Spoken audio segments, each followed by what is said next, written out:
Can you believe it's been well over 6 years since the PS5 launched way back in 2020, and since then we've seen over 90 million units sold, a PS5 Slim, a newer PS5 Pro, hundreds of games released and a ton of updates along the way. So right now in 2026, I thought it would be the perfect time to look back at some of the best games I believe everyone should play at least once in their lifetime if you own a PS5. Let's kick this off with the PS4 classics, which were updated and optimized to run on the PS5, which simply means these titles take full advantage of the DualSense controller. They offer higher resolution, smoother frame rates, and overall just a better experience. We have games like GTA 5, which honestly need no further explanation at this point.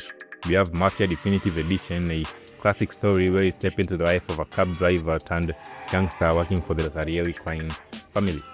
For zombie fans, we have Days Gone and, of course, The Last of Us Part 1 and 2. The second part actually made me cry, and I haven't cried since the Dark Ages, so yeah, that game hits hard. Then we have titles that basically define modern gaming, titles like Red Dead Redemption 2, The Witcher 3 Wild Hunt, which I absolutely love for the gameplay, the combat, and just the insane freedom of choice the game offers. We also have Ghost of Tsushima, Horizon Zero Dawn with its insane world design. We have Fortnite, which I honestly don't really play that serious. I mostly just hide in caves and abandoned houses hoping nobody finds me. We also have some classics like God of War 2018, Hellblade Senua's Sacrifice, Shadow of the Colossus, Metro Exodus, Far Cry Primal, in fact the entire Far Cry franchise, the Assassin's Creed franchise, Overwatch, the Yakuza series, and of course the Uncharted franchise, which is just packed with adrenaline and unforgettable stories. Porting these games to the PS5 basically turned them into timeless masterpieces, and before we move to the PS5 titles, if you'd like to support the channel further, feel free to do so by grabbing me a cup of coffee with the links below. Now to the actual PS5 experiences. The very first game I always recommend to anyone is Astro's Playroom. It's this little perfect introduction to the DualSense controller and all the insane things it can do. In fact, I'd recommend playing it right after you unbox the console, since it just comes pre-installed and absolutely free.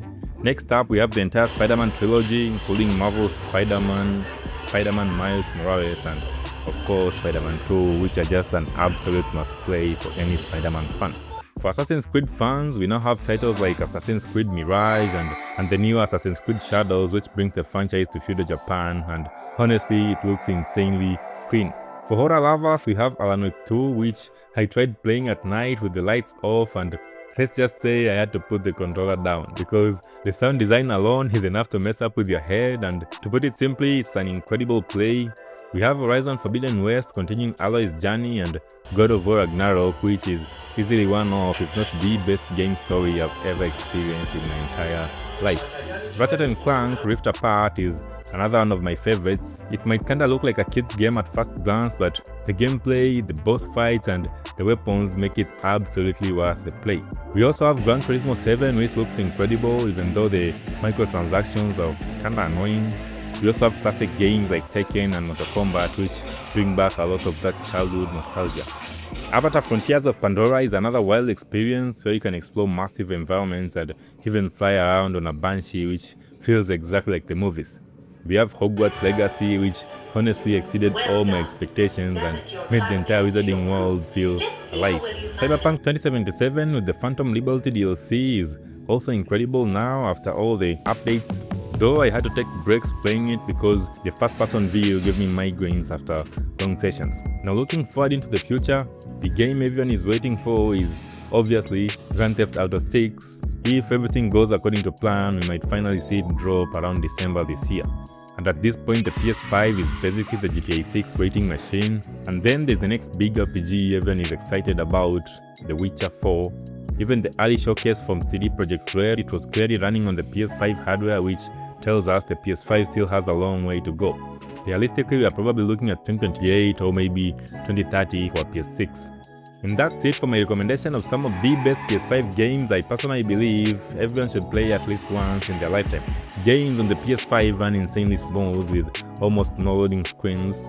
If you're still debating whether PS5 is still worth buying in 2026, well, check out my video where I break that down. Also, I'm curious, what are some of your favorite PS5 games so far? Do you even own a PS5, or you're a PC guy, or are you still waiting for GTA 6 to drop before pulling the trigger? Let me know in the comment section down below, and stay tight.